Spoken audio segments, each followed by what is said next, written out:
दोस्तों अगर आपने अपने आईफ़ोन में iOS 18.1 को इंस्टॉल कर लिया है तो ऐसे बहुत सारे फीचर्स हैं जिनके बारे में शायद आपको नहीं पता होगा। हे गाइस, मैं हूं अभिषेक और आप देख रहे हैं अभिटेकी। तो चलिए दोस्तों, हम बढ़ते हैं iOS 18.1 के पहले फीचर्स की तरफ। और ध्यान रहे दोस्तों, ये जो सारे फीचर्स हैं इसमें एप्पल इंटेलिजेंस रिलेटेड भी फीचर्स हैं और ऐसे फीचर्स भी हैं जो कि नॉन एप्पल इंटेलिजेंस डिवाइसेस के लिए है। तो अगर आपके फ़ोन में एप्पल इंटेलिजेंस सपोर्टेड नहीं है तो ये वीडियो इन तक जरूर देखिएगा, क्योंकि आपके लिए भी मैं इस वीडियो में बहुत सारे फीचर्स बताने वाला हूँ। तो जैसा कि दोस्तों आप देख रहे होंगे, मैं यहाँ पे iPhone 14 Pro यूज़ कर रहा हूँ जिसमें कि एप्पल इंटेलिजेंस सपोर्टेड नहीं है।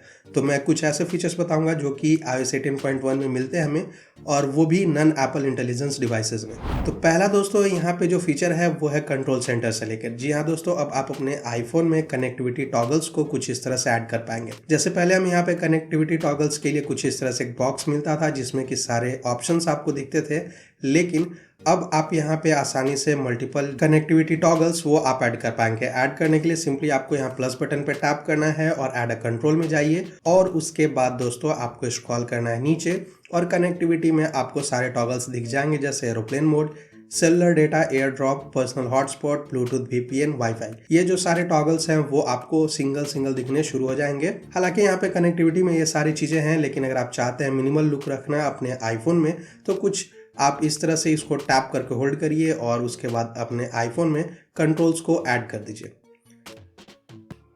मैं और भी कंट्रोल्स ऐड करके आपको दिखा दूं कुछ इस तरह से। तो आप यहाँ पे मल्टीपल कंट्रोल्स ऐड करके ये जो टॉगल है यहाँ पे, या फिर ये जो टॉगल बार है, उसको आप यहाँ से हटा सकते हैं कनेक्टिविटी के लिए, और एक मिनिमल सा लुक अपने आईफोन में यहाँ पे सेट कर पाएंगे। दोस्तों अगला जो iOS 18.1 फीचर्स है वो भी कंट्रोल सेंटर से ही रिलेटेड है। अगर आपने कंट्रोल सेंटर को यहाँ पे बहुत ज्यादा मैशअप कर दिया है, बहुत आपने यहाँ पे क्लटर कर दिया है इसमें, और आप इसे चाहते हैं जैसे आपका पहले था यहाँ पे कंट्रोल सेंटर, या फिर बाय डिफॉल्ट एप्पल की तरफ से जो मिला हुआ था कंट्रोल सेंटर, वैसा सेट करना, तो वो भी आप आसानी से कर सकते हैं। इसके लिए सिंपली दोस्तों आपको जाना है अपने आईफोन की सेटिंग्स में, और सेटिंग्स में जाने के बाद आपको कुछ इस तरह से स्क्रॉल करना है नीचे और यहाँ पे कंट्रोल सेंटर का ऑप्शन आपको दिख जाएगा। तो आप कंट्रोल सेंटर में जाइए और यहाँ पे रीसेट कंट्रोल सेंटर का जो ऑप्शन है उसे आप टैप करिए और उसके बाद फिर से रीसेट कंट्रोल सेंटर कर दीजिए, और आपका ये जो आईफोन का जो कंट्रोल सेंटर है वो कुछ इस तरह से रीसेट हो जाएगा।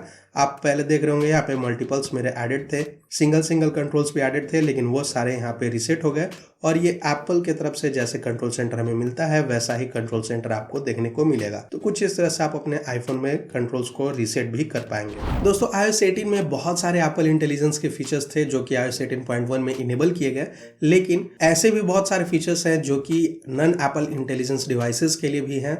तो चलिए हम उसके बारे में जानते हैं, जो कि ऐप स्टोर से, हालांकि ये एप्पल इंटेलिजेंस जैसा ही वर्क करता है लेकिन नॉन सपोर्टेड डिवाइसेस में भी यह काम करेगा। दोस्तों अगर आप अपने आईफोन में ऐप स्टोर को ओपन करेंगे और ऐप स्टोर को ओपन करने के बाद यहाँ अगर सर्च में जाते हैं आप, तो कोई भी चीज़ें, जैसे अगर आपको यहाँ पे फोटो एडिटिंग करनी है तो आप लिख सकते हैं फोटो एडिटिंग, और उससे रिलेटेड आपको यहाँ पे बहुत सारे ऐप्स दिखने शुरू हो जाएंगे। या फिर दोस्तों अगर आप यहाँ पे सर्च करेंगे सॉन्ग मेक करके, या फिर आपको किसी भी एप्लीकेशन का एग्जैक्ट नेम नहीं पता है तो आप सिर्फ सॉन्ग मेक लिख के करेंगे या फिर क्रिएट करके सर्च करेंगे, तो उससे रिलेटेड जितने भी एप्लीकेशंस हैं वो आपको दिखने शुरू हो जाएंगे। ये ऐसा इसलिए दोस्तों क्योंकि iOS 18.1 में एप्पल ने अपने ऐप स्टोर को अपडेट किया है, जो कि मल्टीपल लैंग्वेजेस से किसी भी एप्लीकेशन को पिक करता है, सर्च करता है। पहले हमें किसी भी एप्लीकेशन को सर्च करने के लिए उसका एग्जैक्ट नेम पता होना चाहिए होता था, लेकिन अब आप आसानी से सर्च करके कुछ भी लिख के उससे रिलेटेड एप्लीकेशन सर्च कर सकते हैं और फाइंड कर सकते हैं उस एप्लीकेशन को।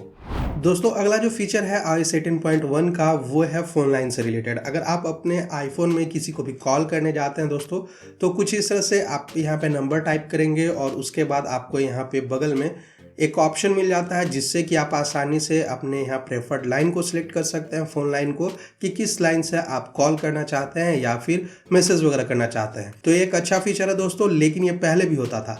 अभी क्या नया है इसमें कि अगर आप अपने आईफोन के कंट्रोल्स में जाते हैं और यहाँ पे इंटरनेट का जो सेलुलर डेटा का जो ऑप्शन है उस पर अगर आप टैप करेंगे तो आप आसानी से यहीं से सेलुलर डेटा का जो सिलेक्शन है वो कर पाएंगे, किस फ़ोन लाइन से आप यहाँ पे इंटरनेट को यूज़ करना चाहते हैं, या फिर सेलुलर डेटा की जो सेटिंग्स है उसको आसानी से चेंज कर पाएंगे सिंपली यहाँ पे टैप करके कुछ इस तरह से। और उसके बाद वो जो आपका सिम है, प्रेफर्ड सिम, वो यहाँ से चेंज हो जाएगा सेलुलर डेटा के लिए। तो ये काफ़ी एक अच्छा फीचर मुझे लगा दोस्तों iOS 18.1 में, जिसकी मदद से आप आसानी से अपने सिम का जो सिलेक्शन है, वो प्रेफर्ड लाइन का सिलेक्शन, वो आसानी से कर पाएंगे। अब चलिए हम बात करते हैं अगले iOS 18.1 फीचर्स के बारे में जो कि सफारी से रिलेटेड है। अगर दोस्तों आपने कहीं पे भी कोई भी वेब पेज ओपन करके रखा हुआ है, कुछ इस तरह से ये मेरा वेब पेज है जिसे मैंने ओपन किया हुआ है, आप भी अगर ऐसे ओपन कर रहे हैं और कोई भी चीज़ आपको डिस्ट्रैक्टिंग लगती है जो कि आपको यहाँ पे पसंद नहीं है, जैसे मैं इसे कट कर देता हूँ। अब ये मेरा वेबसाइट है, इसमें अगर चाहूँ मैं मिनिमल सा लुक यहाँ पे रखना, ये मुझे डिस्ट्रैक्ट कर रहा है, तो उसके लिए मैं सिंपली यहाँ पे टैप करूंगा। यहाँ पे टैप करने के बाद यहाँ पे आपको हाइड डिस्ट्रैक्टिंग आइटम्स का एक ऑप्शन दिख जाएगा, तो आप सिंपली इस पे टैप करिए और उसके बाद कहीं पे भी आप टैप करके उसको इस तरह से हाइड करिए और वो जो चीज़ें हैं या फिर वो जो आइटम है वो वहाँ से रिमूव हो जाएगा कुछ इस तरह से। आपको सिंपली यहाँ पे सिलेक्शन करना है और सिलेक्शन करने के बाद वो चीज़ें वहाँ से हट जाएंगी। जैसे मैं इसे हाइड करना चाहता हूँ, मैं सिंपली यहाँ पे हाइड पे टैप करूँगा और वो कुछ इस तरह से वैनिश हो जाएगा, वो जो थैनोस का जो यहाँ पे एनिमेशन था उसके साथ। जब आपके वेब पेज से सारा कुछ आपने हाइड कर दिया तो आप सिंपली यहाँ पे डन पे टैप करिए और कुछ इस तरह से आपको यहाँ पे वेबसाइट दिखना शुरू हो जाएगा, वो वेब पेज दिखना शुरू हो जाएगा। जब कभी भी आपको फिर से हाइड करना है, हाइड डिस्ट्रैक्टिंग आइटम पे जाइए और टैप करके सिंपली उसे हाइड कर दीजिए और कुछ इस तरह से आपको यहाँ पे वो दिखना शुरू हो जाएगा, आपका जो वेबसाइट है वो मिनिमल तरीके से। तो ये मुझे एक अच्छा फीचर लगा दोस्तों iOS 18.1 में, ताकि आप डिस्ट्रैक्शन को यहाँ पे हटा सकते हैं और अपने जो ज़रूरी चीज़ें हैं उस पर फोकस कर सकते हैं सफारी में। इन केस आप सारी चीज़ों को फिर से जैसा था वैसा रखना चाहते हैं तो आपको यहाँ पे एक आई बटन दिखेगा, आप इस पर टैप करिए और उसके बाद यहाँ पे शो हिडन आइटम्स कर दीजिए और सारे चीज़ें जैसे पहले थी वैसे की वैसी दिखनी शुरू हो जाएंगी आपको यहाँ पे। अगला जो iOS 18.1 फीचर मुझे अपने आईफोन में देखने के लिए मिला दोस्तों, वो है नोटिफिकेशंस से लेकर। जी हाँ दोस्तों, iOS 18.1 में अब आपको यहाँ पे ग्रुप नोटिफिकेशन देखने को मिल जाता है। अगर सेम चीज़ों से या फिर सेम एप्लीकेशन से आपको मल्टीपल यहाँ पे नोटिफिकेशंस मिलते हैं तो कुछ इस तरह से वो ग्रुप्ड करके आएगा और सिंपली आपको यहाँ पे उस ऐप के आइकन के साथ जितने नोटिफिकेशंस हैं वो दिखने शुरू हो जाएंगे इस तरह से। जैसे यहाँ पे मेरा एज ब्राउजर है, इसमें 4 नोटिफिकेशंस मेरे शो हो रहे हैं, मैं इस पर टैप करूंगा और उसके बाद मेरे जो भी नोटिफिकेशंस हैं वो मैं आसानी से ऐसे देख पाऊंगा। तो दोस्तों ये जो फीचर है iOS 18.1 में ग्रुप नोटिफिकेशन का, बहुत ही अच्छा फीचर है। पहले यहाँ में नोटिफिकेशन सेंटर में भर भर के नोटिफिकेशंस देखने मिलते थे, लेकिन अब हम आसानी से अपने नोटिफिकेशंस को ग्रुप कर पाएंगे और एक मिनिमल लुक अपने नोटिफिकेशंस में या फिर मतलब बिना डिस्ट्रैक्शन के हम अपने फ़ोन को यूज़ कर पाएंगे। जो जरूरी नोटिफिकेशंस हैं उन्हें हम देख सकते हैं बिना स्क्रॉल किए हुए। वो लंबे सारे जितने भी नोटिफिकेशंस थे उन्हें अवॉइड करके सिंपली ज़रूरत वाले नोटिफिकेशंस को टैप कर पाएंगे। वैसे ध्यान रहे दोस्तों, ये सारे जो फीचर्स मैं बता रहा हूँ iOS 18.1 के, वो सारे डिवाइसेस में सपोर्टेड हैं, इवन कि जिसमें एप्पल इंटेलिजेंस हैं और जिनमें कि एप्पल इंटेलिजेंस सपोर्टेड नहीं है उनमें भी आपको ये फीचर्स देखने को मिलेंगे। अब चलिए दोस्तों हम बढ़ते हैं iOS 18.1 के अगले फीचर्स की तरफ। तो अगर दोस्तों आपने iOS 18.1 को इंस्टॉल कर लिया है और उसके बाद अगर आप यूज़ करेंगे वॉइस मेमोज को अपने आईफोन में, तो वॉइस मेमोज को यहाँ पे जैसे ही आप ओपन करेंगे आपको यहाँ पे एक नया स्प्लैश स्क्रीन देखने को मिलेगा ट्रांसक्रिप्ट्स का, और साथ ही साथ स्टीरियो रिकॉर्डिंग का भी ऑप्शन आपको देखने को मिलता है। लेकिन मैं यहाँ पे बात कर रहा हूँ दोस्तों ट्रांसक्रिप्शन का। अगर आपने कोई भी अपने आईफोन में रिकॉर्डिंग किया हुआ है तो अब आपको उससे रिलेटेड ट्रांसक्रिप्शंस देखने को मिलेंगे। जैसे अगर मैं यहाँ पे इस रिकॉर्डिंग की बात करूँ तो ये अभी फिलहाल मेरा डाउनलोड हो रहा है क्योंकि मैंने अभी रिसेंटली इसे ओपन किया हुआ है और ये मेरा iCloud पे सेव है, तो ये अभी डाउनलोड होगा यहाँ पे। तो दोस्तों जैसे मेरे यहाँ पे वॉइस रिकॉर्डिंग आप देख रहे होंगे जो पहले से मैंने रिकॉर्ड करके रखा हुआ है, तो कुछ इस तरह से मेरा यहाँ पे शो होगा। साथ ही आप देखेंगे दोस्तों यहाँ पे कि एक छोटा सा आइकन दिख रहा है रिकॉर्डिंग के बगल में जो कि ट्रांसक्रिप्शन का है। अगर मैं इस पर टैप करूँ तो यहाँ से प्ले करके इसे सुन सकता हूँ, ये जो रिकॉर्डिंग है मेरा वो मैं सुन सकता हूँ। इसके अलावा मैं अगर इस पर टैप करूं तो यहाँ पे कुछ नहीं होगा दोस्तों, लेकिन यहाँ पे आप देखेंगे एक बार इस पर आप टैप करिए, टैप करते के साथ आपका जो रिकॉर्डिंग है वो आप यहाँ से प्ले कर पाएंगे। साथ ही यहाँ पे ट्रांसक्रिप्शन का जो ऑप्शन है आप इस पर टैप करिए और जो भी आपने यहाँ पे रिकॉर्डिंग किया हुआ है, जो भी आपका वॉइस मेमोज में रिकॉर्डिंग है उसका आप यहाँ पे ट्रांसक्रिप्शन देख सकते हैं। तो इन केस अगर आप चाहते हैं इसे बिना प्ले किए हुए जानना कि ये जो रिकॉर्डिंग है इसमें क्या क्या है, तो आप यहाँ ट्रांसक्रिप्शन की मदद से आसानी से देख भी पाएंगे कि क्या चीज़ें यहाँ पे हैं। वो अगला जो iOS 18.1 फीचर है दोस्तों वो सारे आईफोन्स में काम करने वाला है और बहुत ही कामगर फीचर है ये। सिंपली आपको अपने फ़ोन में किसी को भी कॉल करना है फ़ोन ऐप से और उसके बाद जैसे आप कॉल करेंगे आपको यहाँ पे एक बटन कुछ इस तरह से देखने को मिलेगा। तो सिंपली आपको इस पर टैप करना है। हालांकि ये पहले भी आपको बटन दिखेगा लेकिन पहले से ये एक्टिव नहीं होगा। जब कॉल कनेक्ट हो जाएगी तभी आपको ये बटन देखने को मिलेगा। अब आप सिंपली इस पर टैप करिए और उसके बाद आपका जो कॉल है वो रिकॉर्ड होना शुरू हो जाएगा, आप जिस किसी से भी बात करेंगे। हालांकि ये जो रिकॉर्डिंग है दोस्तों, वो रिकॉर्डिंग होने के से पहले अगले को नोटिफाई कर देता है कि ये जो कॉल है वो रिकॉर्ड होने वाला है। लेकिन फिर भी एक अच्छा फीचर है दोस्तों, अगर आप इनकेस अपने किसी भी कॉल को रिकॉर्ड करना चाहते हैं तो आप आसानी से रिकॉर्ड कर सकते हैं। और रिकॉर्डिंग जब आपका कंप्लीट हो जाए तो आप सिंपली इस पर टैप करिए या कॉल को एंड कर दीजिए। अब जब कॉल को एंड करेंगे दोस्तों, आपको यहाँ पे नोट्स ऐप का एक नोटिफिकेशन दिखेगा व्यू सेव्ड कॉल के लिए, तो आप सिंपली इस पर टैप करिए और यहाँ पे आप अपने रिकॉर्डिंग को आसानी से प्ले कर सकते हैं और प्ले करने के बाद जो भी कॉल की रिकॉर्डिंग्स थी वो आप सुन पाएंगे। इवन कि दोस्तों यहाँ पे आपको ट्रांसक्रिप्शन का भी एक ऑप्शन मिल जाता है, जिसमें कि आपका जो कॉल है उसके ट्रांसक्रिप्शन आप देख पाएंगे, कॉल में क्या क्या चीजें बोली गई हैं वो सारी चीजें आप कुछ इस तरह से ऐसे देख सकते हैं और इवन की प्ले भी कर सकते हैं। अगर इसे आप शेयर करना चाहें तो वो भी आप शेयर कर सकते हैं। सेव ऑडियो फाइल्स का ऑप्शन है, शेयर ऑडियो का ऑप्शन है। तो दोस्तों ये जो कॉल रिकॉर्डिंग है इसको इनेबल करने के लिए आपको अपने आईफोन की सेटिंग्स में आना है और उसके बाद स्क्रॉल करना है नीचे ऐप्स तक। ऐप्स में जाने के बाद दोस्तों स्क्रॉल करिए नीचे और यहाँ से जो फोन ऐप है उसमें चले आइए और उसके बाद सबसे नीचे अगर आप आएंगे तो यहाँ कॉल रिकॉर्डिंग का ऑप्शन आपको दिख जाएगा। तो कॉल रिकॉर्डिंग पर टैप करिए और ये जो फीचर है उसे इनेबल कर दीजिए और उसके बाद आप आसानी से किसी भी कॉल को अपने आईफोन में रिकॉर्ड कर पाएंगे। दोस्तों अगला जो iOS 18.1 फीचर है वो यहाँ मैसेज से रिलेटेड है, जो कि सारे आईफोन्स में काम करने वाला है। अगर आपको किसी ने कोई मैसेज किया दोस्तों या फिर कोई टेक्स्ट आता है आपको, तो आप उससे रिलेटेड या अगर उस पर रिप्लाई करना चाहते हैं, रिएक्ट करना चाहते हैं, तो आप किसी भी इमोजीज के साथ आप कर सकते हैं।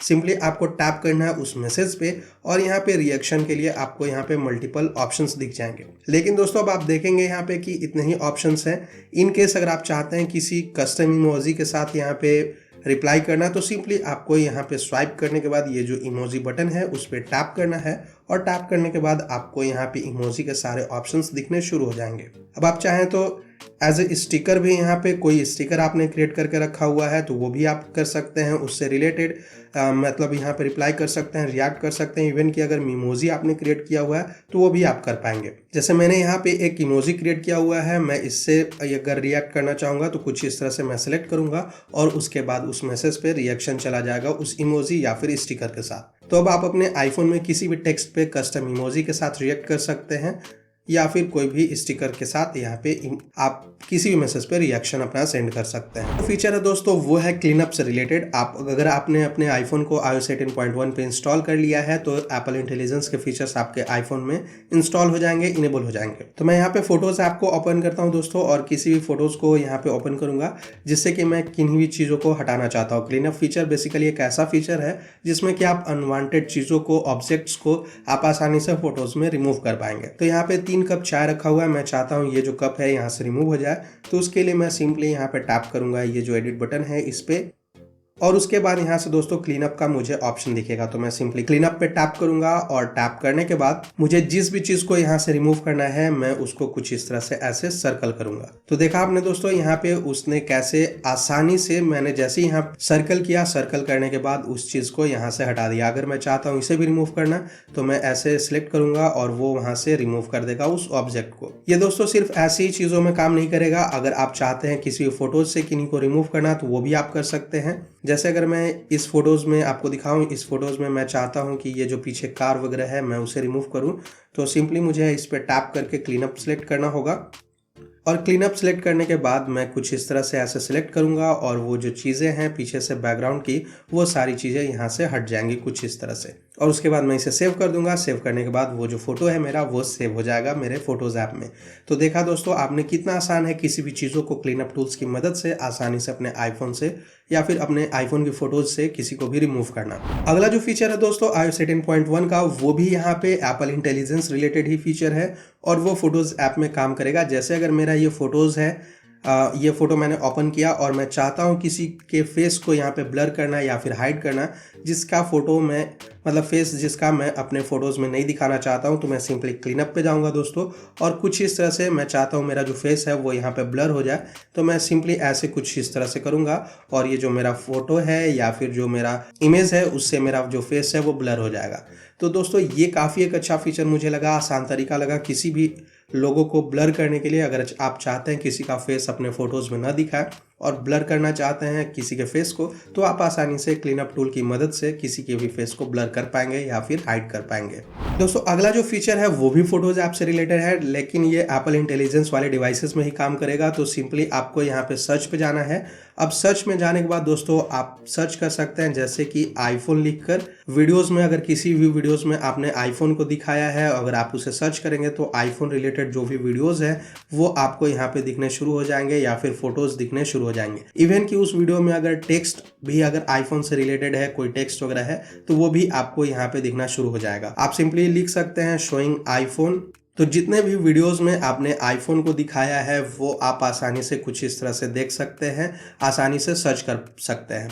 तो ये जो एप्पल इंटेलिजेंस का फीचर है दोस्तों काफ़ी हेल्पफुल होने वाला है। इनकेस अगर आप किसी भी स्पेसिफिक चीज़ों से सर्च करना चाहते हैं, किसी स्पेसिफिक टर्म्स के साथ किसी भी चीज़ों को सर्च करना चाहते हैं, जैसे मैंने आईफोन बताया। इवन कि अगर आप चाहें कार लिख के सर्च करना तो कार भी लिख के सर्च कर सकते हैं, जिसमें भी आपको कार दिखेगा वो यहाँ पे सर्च कर देगा। जैसे आप देख सकते हैं यहाँ पे मैंने कार लिख के सर्च किया और इस फोटो में स्क्रीनशॉट में कार लिखा हुआ है तो वो भी सर्च हो गया। तो ये एक स्मार्ट सर्च का जो फीचर है बहुत ही अच्छा फीचर है, हेल्पफुल फीचर है iOS 18.1 में। अब दोस्तों हम बढ़ते हैं अगले iOS 18.1 फीचर्स के बारे में जानने के लिए जो कि सफारी से रिलेटेड है। लेकिन दोस्तों ये जो फीचर है सिर्फ और सिर्फ एप्पल इंटेलिजेंस डिवाइसेस में ही काम करने वाला है। तो सिंपली दोस्तों अगर आपने किसी भी वेब पेज को कुछ इस तरह से ओपन किया हुआ है, काफ़ी लंबा वेब पेज है, कोई आर्टिकल है, कोई यहाँ पे आप कुछ भी चीज़ें पढ़ रहे हैं, तो ये जो फीचर है आपके लिए हेल्पफुल हो सकता है। तो किसी भी वेब पेज में दोस्तों आपको सिंपली टैप करना है यहाँ पे और उसके बाद यहाँ पे शो रीडर का जो ऑप्शन है उसे सिलेक्ट कर लेना है। अब आप जैसे ही शो रीडर को यहाँ पे सिलेक्ट करेंगे तो आपको कुछ इस तरह से यहाँ पे वेब पेज देखने को मिलेगा, जिसमें कि आपको एक समराइज बटन भी मिलेगा। तो सिंपली आप समराइज पे टैप करिए और जितना भी आपका ये जो वेब पेज जितना भी लंबा होगा ये थोड़ा बहुत टाइम लेगा और उसके बाद ये समराइज करके क्या क्या चीज़ें इस वेब पेज पे बताई गई हैं वो सारी चीज़ें आपको यहाँ पे एक समरी दे देगा, जिससे कि आप सिंपली इस समरी को, इतना छोटा समरी को पढ़ के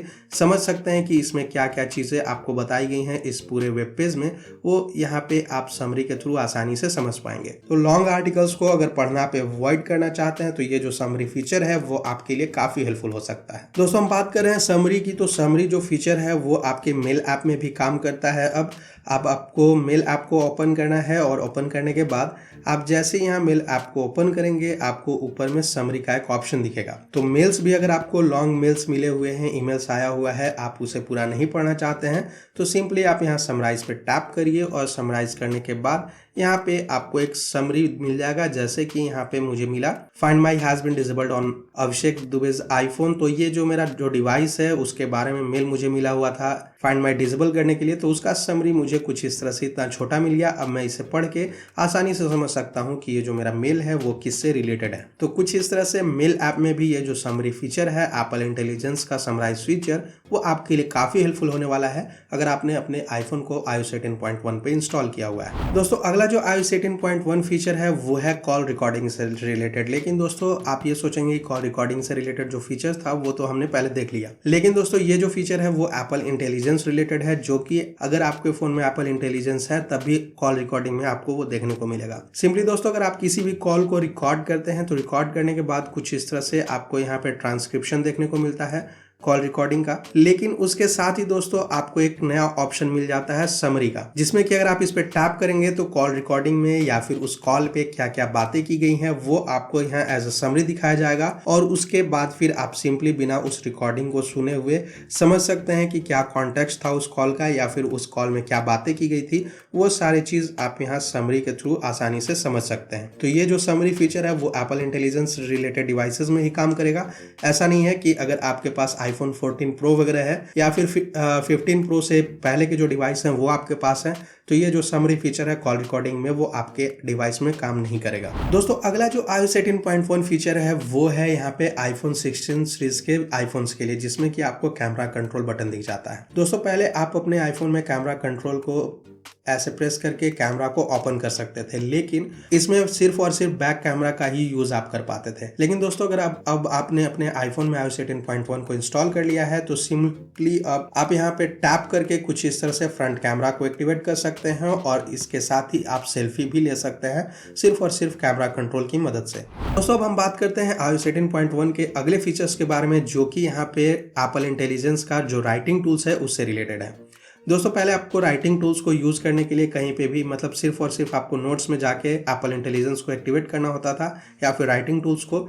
लेकिन अब आप अपने आईफोन में कहीं पे भी जहां पर भी आपका कीबोर्ड वर्क कर रहा है वहां पे राइटिंग टूल्स को यूज कर सकते हैं। जैसे इस मैसेज में मैं अगर यहाँ पे राइटिंग टूल्स को यूज करना चाहूँ तो सिंपली मुझे कुछ इस तरह से एक बार टैप करना है और राइटिंग टूल्स को मैं यहाँ से एक्टिवेट कर सकता हूँ। और राइटिंग टूल्स को एक्टिवेट करके कुछ भी चीजें यहाँ पे डिस्क्राइब कर सकता हूँ, कुछ कंपोज कर सकता हूँ और आसानी से मैसेज वगैरह सेंड कर पाऊंगा। लेकिन दोस्तों ये जो पहले राइटिंग टूल्स था सिर्फ और सिर्फ नोट्स ऐप में काम करता था। अब आप कहीं पे भी कोई भी थर्ड पार्टी एप्लीकेशन जैसे व्हाट्सएप मैसेजेस या फिर कहीं पे भी अगर आप चाहें यूज करना तो वो आसानी से आप यूज कर पाएंगे। सिंपली एक टैप करके राइटिंग टूल्स को एक्टिवेट करिए और आसानी से यूज करिए। अब दोस्तों iOS 18.1 में आपको नया सीरी का लुक देखने को मिलता है। अगर आप सीरी को एक्टिवेट करेंगे तो कुछ इस तरह से आपको नए सीरी का एनिमेशन के साथ आपको यहाँ पे सीरी देखने को मिलेगा और साथ ही साथ यहाँ पे आपको जो वॉइस फीडबैक मिलेगी या फिर रिप्लाई जो मिलेगी वो भी एक नए तरीके से देखने को मिलेगा। लेकिन दोस्तों इसके अलावा एक और नया फीचर मुझे देखने को मिला iOS 18.1 में जो कि आपके डिवाइस में होगा। लेकिन दोस्तों अगर एप्पल इंटेलिजेंस आपके आईफोन में इनेबल है तभी ये वर्क करेगा। सिंपली आपको यहाँ पे नीचे में जहाँ पे आप स्वाइप करके होम बटन को यूज करते हैं कुछ इस तरह से जो आपका होम बटन बार है इस पे आपको डबल टैप करना है और उसके बाद आपके सामने यहाँ पे सीरी एक्टिवेट हो जाएगी। हालांकि इसमें आपको वॉइस रिलेटेड फीचर्स नहीं मिलेंगे लेकिन आप कुछ भी चीजें यहाँ पे टाइप करके आसानी से सीरी से पूछ सकते हैं और सीरी उसको यहाँ पे सीरी उसका रिप्लाई भी आपको देगी। तो ये जो टाइप टू सीरी का जो फीचर है मुझे काफी अच्छा लगा ऐसे मोमेंट के लिए जब कहीं मैं किसी सराउंडिंग्स में बैठा हूँ, बहुत सारे लोग हैं और मैं चाहता हूँ कुछ भी यहाँ पे रिजल्ट्स लेना सीरी से, कुछ भी चीज़ें पूछना है तो मैं सिंपली डबल टैप ऐसे करूँगा और टाइप टू सीरी एक्टिवेट करके मैं यहाँ पे टाइप करके कुछ भी चीज़ें आसानी से पता कर सकता हूँ सीरी से। iOS 18.1 के साथ दोस्तों सीरी जो है थोड़ा यहाँ पे एडवांस हो गई है। अब यहाँ पे कॉन्टेक्चुअल रिप्लाई सीरी देती है। अगर आपको किसी भी रिलेटेड चीज़ें पूछनी है, जैसे अगर मैं पूछूँ वेदर के रिलेटेड तो मैं आपको यहाँ पे फॉर एग्जाम्पल दिखाऊँ, what's the weather in Ranchi? It's currently clear and 69 degrees in Ranchi. Can you show me the nearest coffee shop nearby? Which one? Show me a movie theater in Ranchi. Which one? Can you show me a park nearby? Which one? तो देखा दोस्तों आपने कुछ इस तरह से मैं contextual reply यहाँ पे सीरी से ले सकता हूँ। मतलब जब पहले क्या होता था कि किसी भी स्पेसिफिक चीज़ों के लिए बताना पड़ता था कि सीरी मुझे उस लोकेशन के बारे में ये चीज़ें बताओ। अगर मैंने पहले रांची के बारे में पूछा तो जितने भी चीज़ें मैंने फिर दोबारा क्वेश्चन की वो रांची से ही रिलेटेड मुझे देखने को मिला यहाँ पे उसके रिजल्ट्स। इवन कि दोस्तों आप अब अपने सीरी को बीच में इंटरप्ट भी कर सकते हैं। जैसे मैं आपको फॉर एग्जाम्पल दिखाऊँ, hey Siri set an alarm for 3 AM। Your 3 a.m. alarm is already on. No, just set it to 5 AM. I changed your alarm to 5 a.m. तो कुछ इस तरह से दोस्तों अब आप अपने आईफोन में सीरी को एडवांस तरीके से किसी भी चीज़ों को इंटरप्ट करके या फिर उसे कॉन्टेक्चुअल रिप्लाई करके कुछ चीज़ों को चेंज कर सकते हैं। जैसे कि मैंने अलार्म को पहले 3 AM के लिए सेट किया और उसके बाद फिर मैंने उसे एडिट करके 5 AM के लिए कर दिया और सीरी ने आसानी से उसे हैंडल करके सेव भी कर दिया। तो ये जो कॉन्टेक्चुअल रिप्लाई का जो फीचर है वो आपको iOS 18.1 में देखने को मिल जाता है अपने आईफोन में। तो दोस्तों ये थे iOS 18.1 के सारे नए फीचर्स जो कि नन एप्पल इंटेलिजेंस डिवाइसेस और एप्पल इंटेलिजेंस रिलेटेड डिवाइसेस में सारे कुछ काम करेंगे। मैं उम्मीद करता हूँ ये जो वीडियो है आपको काफी पसंद आई होगी। मैं जल्दी एक नए वीडियो के साथ मिलूंगा, तब तक के लिए धन्यवाद।